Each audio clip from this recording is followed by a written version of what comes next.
There was a Daily Caller investigative piece that found that more than 100,000 convicted felons or other prohibited persons tried to buy guns each year during the Obama administration because they lied on their application, which is against the law. But it was so lightly prosecuted, it's got people going, whoa, what was up with that? What do you know about this? Oh, Steve, you're so right on this. First off, the former administration, the former President Obama was called the gun control president, but this president was one of the laxest where it concerned enforcement of gun laws and prosecution of those who broke gun laws. Now, you mentioned the 4473. That is the form that you fill out when you go and get your background check in the NRA-created NICS system. It checks 3 separate FBI-maintained databases.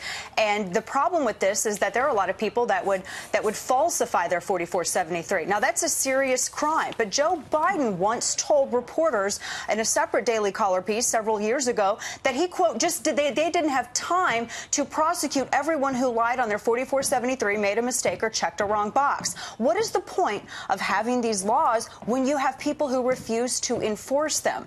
And so this is what the NICS system, this is what catching these people at the point of sale is all about, so you don't punish the law-abiding. Dana, and I want to add really quickly, too, with Attorney General Jeff Sessions, we've seen an increase now in prosecutions of felony possession, 23%, and in firearms that are illegally possessed and abused during drug trafficking. We've seen an increase in those prosecutions over 10%. So I think that the president and I think that Attorney General Jeff Sessions are both owed a lot of credit from people like the Brady Group and the Moms Demand in Everytown, because they fearmonger and fundraise off these issues, but they're not given credit where it's due. Turns out enforcing the law actually works when you do it.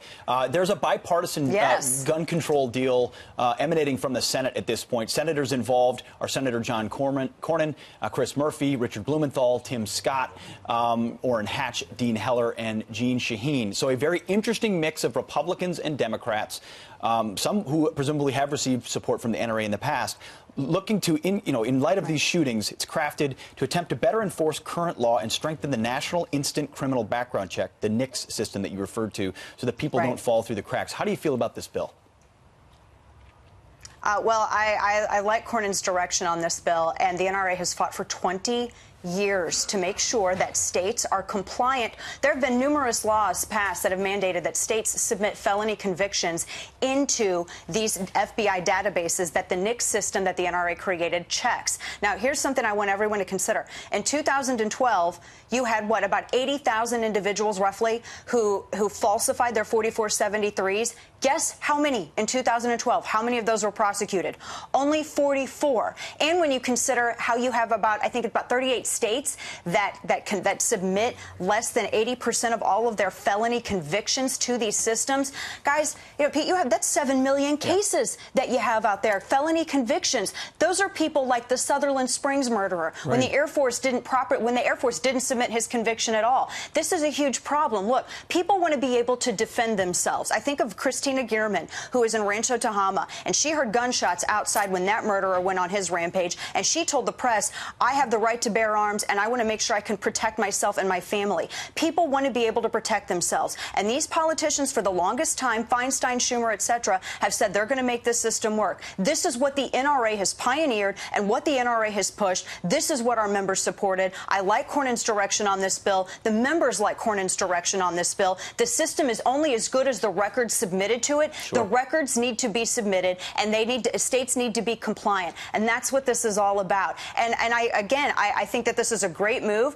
and I think that the NRA gets blamed for everything, but the NRA doesn't get credit for all of the great stuff that it does. This is an issue that the NRA pioneered, and I think the members and I think those who are taking this seriously, they should be applauded for that. This is a good move. And solutions that actually address the reasons why things happen, as opposed to knee-jerk reactions that we see so often. Enforcing the law, absolutely. Enforcing the law. Laws work when you enforce them, and that's what this is about. You got to go after the people who break them. All right, Dana. Thanks, Dana. Thank you very much. Appreciate it. Have a great weekend.